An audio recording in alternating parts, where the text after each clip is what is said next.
considerando pequenas oscilações em torno de uma posição de equilíbrio, numa aproximação até segunda ordem, nesses pequenos deslocamentos, a lagrangiana tem uma forma genérica, que é quadrática nas velocidades e quadrática nos deslocamentos. Eta1, Eta2, Eta-n são os pequenos deslocamentos da posição de equilíbrio e n minúsculo é o número de graus de liberdade desse sistema ou do sistema de interesse. TKL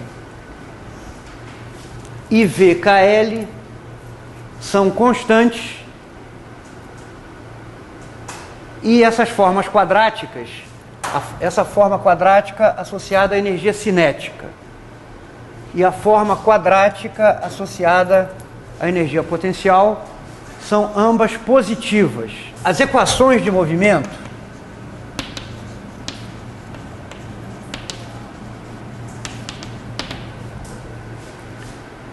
que governam as pequenas oscilações em torno da posição de equilíbrio, nós vimos que são dessa forma aqui, onde K assume um dos valores de 1 até n. Isso aqui é um sistema de n equações diferenciais acopladas de segunda ordem e com coeficientes constantes. Esses TKL e VKL são quantidades constantes e, além disso, são quantidades simétricas sobre troca dos índices. Essas equações admitem soluções que são chamadas modos normais de vibração. Se nós escrevemos uma matriz coluna com esses elementos,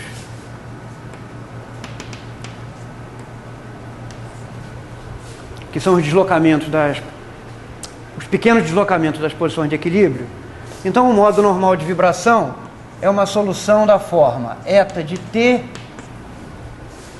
igual a um vetor constante ρs vezes e elevado a i ômega s t, onde esse vetor coluna, ou essa matriz coluna, ρs, satisfaz a chamada equação característica, onde V e T são as matrizes cujos elementos são esses números VLK, TLK. E as frequências características são obtidas resolvendo a equação algébrica. As soluções dessa equação, ômega 1, ômega 2 até ômega n, são as frequências dos modos normais de vibração possíveis, chamadas de frequências características, e para cada frequência existe uma amplitude associada, que é essa matriz coluna. Vejam que a primeira componente desse vetor corresponde ao deslocamento da coordenada 1, da posição de equilíbrio, e assim por diante, né?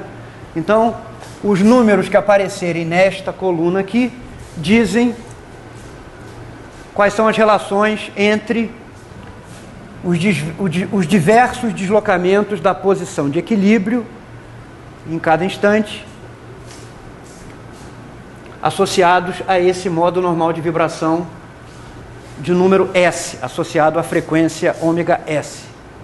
E nós vimos também que com essas soluções particulares, esses modos normais de vibração, fazendo combinações lineares, nós podemos obter a solução geral desse sistema de equações. E cada modo normal de vibração, então, é um movimento particular que o sistema pode executar, em que todas as coordenadas ômega 1, ômega 2 até ômega n oscilam com a mesma frequência. Tá bom? Então, o que caracteriza o modo normal de vibração é o fato de todos os deslocamentos do equilíbrio oscilarem com a mesma frequência.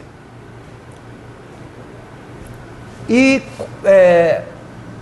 utilizando todas as soluções linearmente independentes da equação característica, nós podemos, por combinações lineares, gerar a solução mais geral possível desse sistema de equações. Agora, tudo isso sugere o seguinte: como para cada frequência característica há um modo normal de vibração,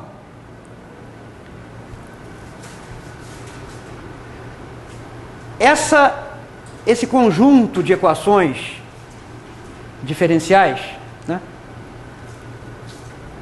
parece ser equivalente a uma coleção de osciladores harmônicos independentes, cada um com uma dessas frequências. E combinando essas soluções com uma frequência específica, né, combinando esses modos normais de vibração, é possível gerar a solução mais geral possível desse sistema de equações. Ora, como o sistema parece se comportar como uma coleção de osciladores independentes, cada um com uma dessas frequências características, tudo indica que há uma escolha possível de coordenadas que torna isso imediatamente visível na forma da Lagrangiana.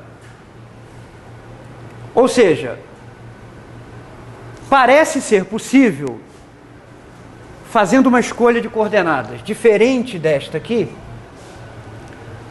transformar essa Lagrangiana numa soma de Lagrangianas de osciladores harmônicos separados, independentes entre si, cada um com uma dessas frequências. As coordenadas que transformam esta Lagrangiana aqui numa Lagrangiana, que é a soma de Lagrangianas de osciladores harmônicos independentes, são as chamadas coordenadas normais.